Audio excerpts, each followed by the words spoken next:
Assalamu alaikum everyone. Welcome to AI Paper Reading Club. I'm Anmol Zehrah. I'm an AI engineer at Atomic Computing, and today we will be discussing a very interesting paper, which is Self-Attention Generative Adversarial Networks.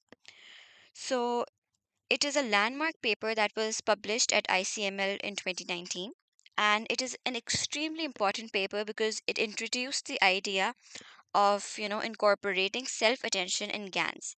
And this is long before, attention became the default in generative models. And this paper is, addressing a very fundamental limitation of convolution only GANs, because, they have an inability to model long range dependencies. So self attention GANs basically solved this using attention, and it dramatically improved the global structure, and it basically helped in setting new state of the art results on ImageNet. So let's get started. Okay. So, one of the biggest weaknesses of GANs before self attention GAN was that they relied almost entirely on convolution layers, which are inherently local. So, a convolution filters information using very limited receptive field. And even when we used to have, like, many stacked layers, it was still difficult for GANs to enforce consistency across the entire image. For example, previous models could, generate very beautiful fur textures on a dog, but the geometry, the alignment of the legs, the body, the head, they often looked very unrealistic. And if you increase the kernel size or the network depth, that made training unstable, and it was also very expensive computationally.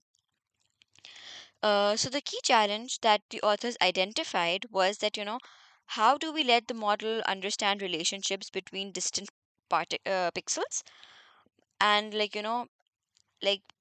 to basically decode the relationship, like the connection between a dog's head and its legs, without stacking so many dozens of layers. And self attention provides exactly that capability. Now let's have like a quick background refresh on what GANs are. So let's just refresh the fundamentals.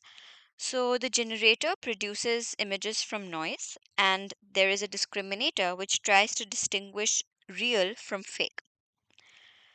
And through adversarial training, they improve together. However, GANs are notoriously difficult to train, because they struggle with model. Normally struggle with mode collapse, unstable gradients, and especially in balancing the texture and structure. And even conditional GANs, they fail on data sets like ImageNet, where there are like 1000 classes with significant shape variation. And again, the core issue being that convolutions work beautifully for textures, but they struggle to capture global semantic relations needed for realistic shapes. So now this is a diagram from the paper, which basically shows that how self-attention GAN is generating images by leveraging, complementing features in distant proportions of the image. Okay, so the attention mechanism. Now, attention was originally introduced in NLP, natural language processing, and the idea is very simple, that instead of processing sequences locally, attention lets the model directly look at any part of the input. So it learns both what to attend to and where to attend to. So, based on content similarity. And this leads to better semantic understanding and richer contextual modeling. And before, self-attention GAN, attention had been used in autoregressive image models, but never inside GANs. And this paper basically brought attention into the GAN domain for the first time. Okay, now what is self-attention? Self-attention, lets each position in a feature map compute a weighted summary of all other positions. So we project features into key queries and values, and we use one by one convolutions. and then we compute similarity scores between every query and every key. And after applying softmax, we then get our attention weights.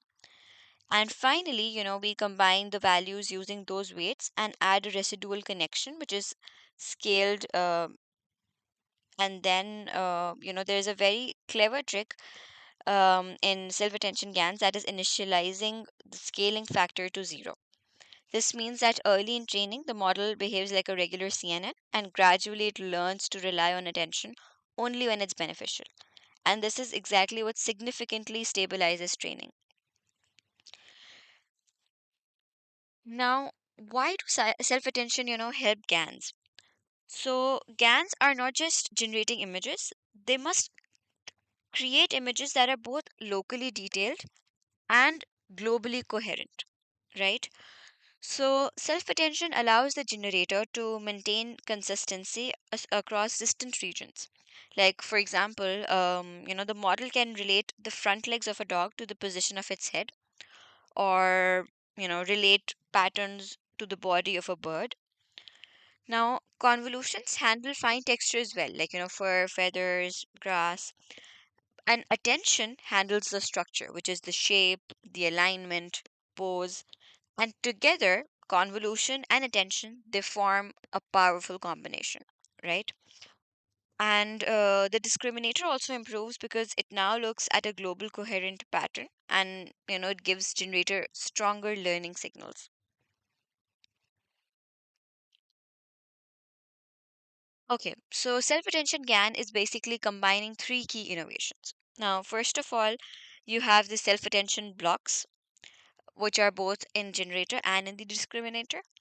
Then we have spectral normalization being applied to the generator. And then there is TTUR, which is basically two distinct learning rates for G and D. And these are basically, the changes which massively improve the GAN stability. So, we are going to have two distinct learning rates for the generator and the discriminator, right? And on ImageNet, when this was tested, the inception score jumped from 36.8 to 52.52, which is like, a large leap for that time. And the FID also improved significantly. And self attention GAN, they proved that adding just a few attention layers could dramatically lift the entire generative fidelity. Okay, now the architecture overview. Now, the architecture that we have is, it is mostly ResNet based, and the key idea here is that, to insert attention at mid-level feature maps, typically at 32 by 32 or 64 by 64 resolution levels. Now, in the generator, noise is progressively upsampled using convolution layers, and then the attention block sits in the middle, and it allows, allowing like global interactions before the higher resolution synthesis takes place. And then in the discriminator, images are progressively downsampled, and attention is used, for identifying globally consistent or inconsistent patterns before any kind of classification is done. So attention is not replacing convolution; it is basically, complementing it at critical layers. Now, this is the proposed self attention module. You can see how the attention map is attached to it.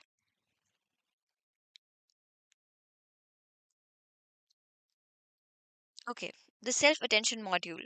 So, let's break down the attention mechanisms. So, we compute keys, queries, values using one by one convolutions. And, to reduce the computation, these projections are then reduced, um, like these projections, they reduce the channels from C to C upon 8, like, 8 times reduced. Then we compute similarity across all pixels and use softmax to normalize it. And the output is aggregated using these weights. So, finally, we'll then add the residual connection to it. And we are, initially making sure that it is initialized by 0 to prevent any early stage instability, and this is like a very elegant solution for stable training. And this module gives model a global receptive field without requiring any excessive depth. Okay, let's understand what spectral normalization is. So, spectral normalization, it was originally introduced for discriminators. So, it basically constrains your constant by normalizing weight matrices based on their spectral norm. So, self-attention GAN, they applied spectral normalization to generator as well, which was very unusual at that time. But why does this matter? So, because if generator becomes too expensive too quickly, training will become unstable. So, spectral normalization, it ensures that, generator gradients do not explode. And when we apply spectral normalization to both the networks, training becomes much more stable because it is allowing, one-on-one training ratio instead of the previously required multiple discriminator steps. Now, TTUR, which is basically two-time scale update rule, it uses two different learning rates, right? So there will be a higher one being used for the discriminator and a lower one being used for the generator. And this is because, when regularization, like spectral normalization, is applied, the discriminator actually learns slower. So without this rule, spectral normalization only will basically, without this, that training improves, but then it will later deteriorate. So that means, the model will lose quality.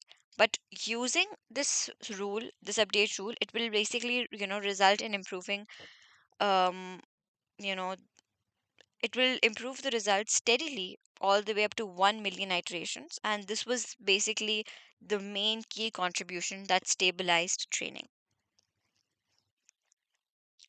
Now, the authors have basically trained ImageNet on a 128 by 128 resolution. And as we know that, ImageNet is one of the most challenging data sets for GANs due to its diversity and, class count. And the training was done using four GPUs over 2 weeks, and they evaluate the inception score, the FID, and the intra FID. And like FID is a more reliable value because it correlates better with human judgment. Hence, it is the main metric. And each evaluation, it uses like 50,000 generated samples to ensure robust measurements. Okay, the attention placement. So the authors experimented with placing attention at different feature map resolutions: 8 by 8, 16 by 16, 32 by 32, and 64 by 64. And they found that the biggest improvements come when attention is applied at 32 by 32 and 64 by 64. And at very small resolutions like 8 by 8 or 16 by 16, the feature maps don't have enough, spatial richness. So attention behaves similarly to a convolution. And this tells us that attention is most useful when the model has a reasonably detailed representation of the image. Okay, so attention visualizations. So these visualizations are, one of the most fascinating parts of the paper. So attention maps, they show what the model focuses on when generating a particular region. And interestingly, attention tends to correlate with semantic similarity and not just spatial proximity. So, like for example, a dog's snout may pay attention to the texture on its ears, right? And this implies that the model is implicitly learning segmentation and structural grouping without any kind of explicit supervision. Okay, so sample images over iterations. Now this slide is basically about how the models evolve over time. Now with spectral normalization only, quality improves for a while, but it will eventually collapse, right? But with spectral normalization, and two-time update rule, quality, continues to improve over the entire training process, and all the way up to like 1 million iterations. So this is basically confirming that stabilization techniques, they were not just theoretically sound, but they also meaningfully improve the training behavior that we have.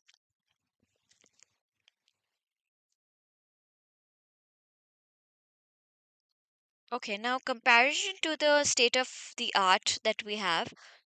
So, self-attention GANs, they outperformed the previous best models that were there, like, AC GAN and SN GAN, and that too by like huge margins. So, the jump in the inception score and the decrease in the FID, they were considered like, massive improvements at the time. And if we look at this comparison, um, most importantly, self-attention GANs, they perform especially well on classes that require structural understanding. Like, this is exactly the point of confirming the benefit of attention, right? The entire purpose being the structural understanding. Okay, it's like, this is, you can see the comparison that was being done. This is from the paper. So it has basically done the comparison of self attention and the residual block, and they were added into different layers of the network. And they've been, trained, like, this is basically between 8 by 8, 16 by 16, 32 by 32, and 64 by 64 configurations. And after being trained for like 1 million iterations, we can see that, the best IS, FID, all of these, are best for 32 by 32 and 64 by 64. Okay, qualitative comparison. Now, if we look at the specific class improvements, like for example, for the goldfish class or for the Saint Bernard class, the structural improvements were like obvious, like fins, limbs, postures, all look more realistic. And if we talk about texture only classes like stone walls, valleys, etc., all of these, the improvement is very small because convolution was already capturing the textural patterns really well.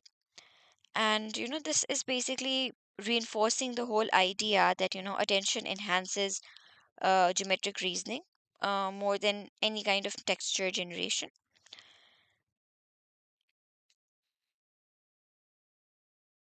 This is again a snippet from the paper itself, which shows that how the goldfish and the indigo bunting and different things are being, how they have been being generated now and how they have improved because of the concept of attention being introduced. So because attention has ensured that we're better with the structural generation and structural understanding. While if you look at Stonewall, which was just a pattern, it hasn't significantly improved because convolutions were already good in terms of understanding the textures. Okay, so if we come to the key contributions, so the main contributions which were done by self-attention GANs, they can be summarized as introducing self-attention into generative adversarial networks, and then demonstrating improved global dependency in modeling for different images, then also applying spectral normalization to the generator because previously it was just done to the discriminator, and then validating the TTUR, which is basically two times updation rule for adversarial training, and then also being able to achieve state of the art performance. So self attention GAN, they mark the shift from purely local convolution representations to a hybrid global local approach. Okay, if we discuss the limitations, So, despite its impact, self-attention GAN have has its own set of limitations. Like, it obviously adds the computational overhead. It provides benefit mostly at like mid-resolution layers, and it still requires convolution at lower level textures, and we're using single head attention and like the modern multi-head transformers. And then also, due to hardware limitations at the time, experiments were capped at like 128 by 128 resolutions. Okay, the impact and legacy of self attention GANs still exists. Like, it influenced many later models. So there was Big GAN introduced, which incorporates, attention blocks at similar resolutions. Then hybrid CNN and attention architectures, they became very common. And it contributed to the shift towards vision transformer GANs and, diffusion models that we have today to rely heavily on attention. And then self attention GAN is also an important step in the evolution from like CNN only GANs to modern architectures, that are able to combine global and local reasoning both.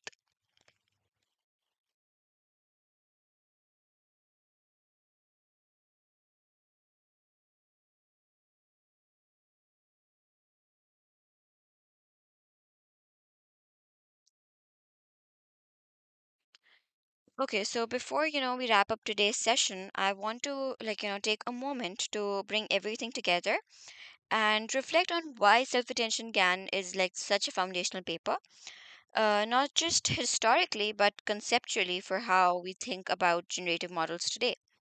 So, at its core, self attention GAN addressed a deeply rooted problem in GANs, which was the inability to model long range global relationships using only convolution. And this seems like an obvious limitation now, especially in the age where attention mechanisms, dominate all the modern architectures.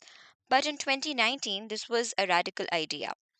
And the authors, they observed something fundamental, that GANs were exceptional at producing local textures like fur, grass, patterns, yet they consistently struggled with geometrical, global geometrical patterns. So, like, a bird might have realistic feathers, but the wings wouldn't align properly with the body. Or a dog might have perfectly detailed fur, but the legs would, bend in unnatural ways. So these were not just minor flaws, they were like, they highlighted like a structural blind spot in convolutional GANs. And this was basically an inability to connect distant parts of the image, in like a meaningful or consistent way. So self-attention GANs to solve this by introducing self-attention directly into the generator and the discriminator. And this meant that, for the first time, a generated pixel could look across the entire image to find correlations rather than just relying on a slow and uncertain buildup of receptive fields through many layers of convolution.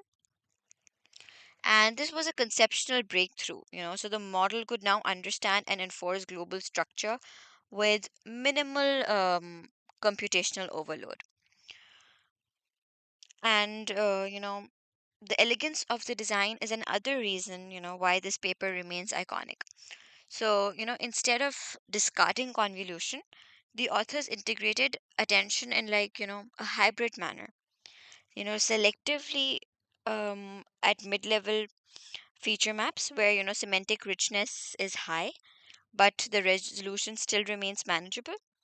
And this strategically, placed self-attention where it matters the most. And in addition, there were two stabilization methods, like, spectral normalization, which was applied to both the networks, and then, two time update rule, TTUR, was the second one. And, they both were absolutely essential in, making the architecture workable. And then, looking back at the spectral normalization, it ensured that, the gradients remained controlled and meaningful. And, The update rule, it ensured that the generator and discriminator, they learned at like harmonized speeds.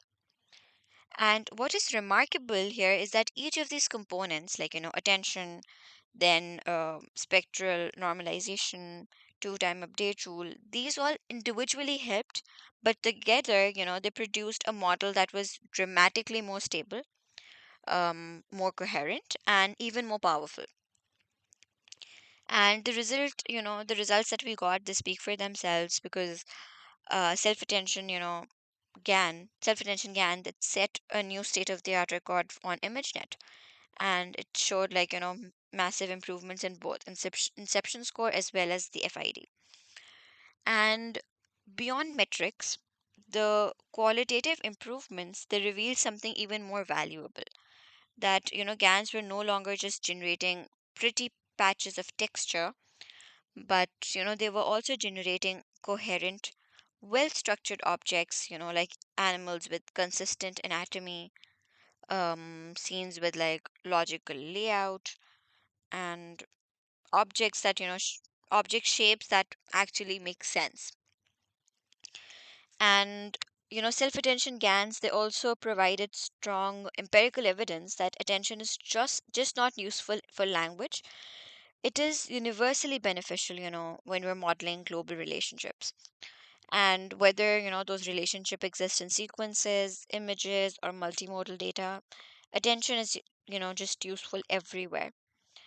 And this paper, it ended the era where GANs were purely convolutional, and it opened the door to like a new class of hybrid architectures. And it paved the way for big GAN, which is built directly on this work. Then it influenced style GAN, which was indirectly inspired by the hybrid designing principles.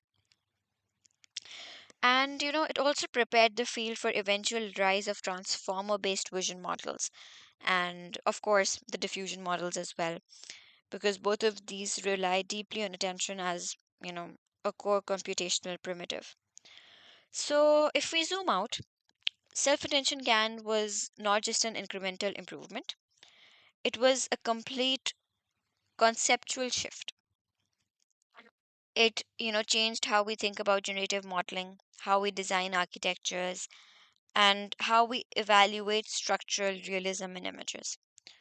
So today almost every state of the art generative model, like from diffusion based systems like stable diffusion to imagen to transformer based GANs, and autoregressive models, it all incorporates attention. And if we trace the lineage back, self attention GAN will sit right at the turning point. So to summarize it in one line, self attention GAN bridged the gap between local detail and global structure. And this basically marked a very transformative moment in generative AI. And that is why even years later this paper continues to be studied, cited, and built upon. It represents the moment attention enter the world of GANs and change it forever. So thank you for being part of this discussion, and I hope it was insightful. So this brings us to the conclusion. Thank you.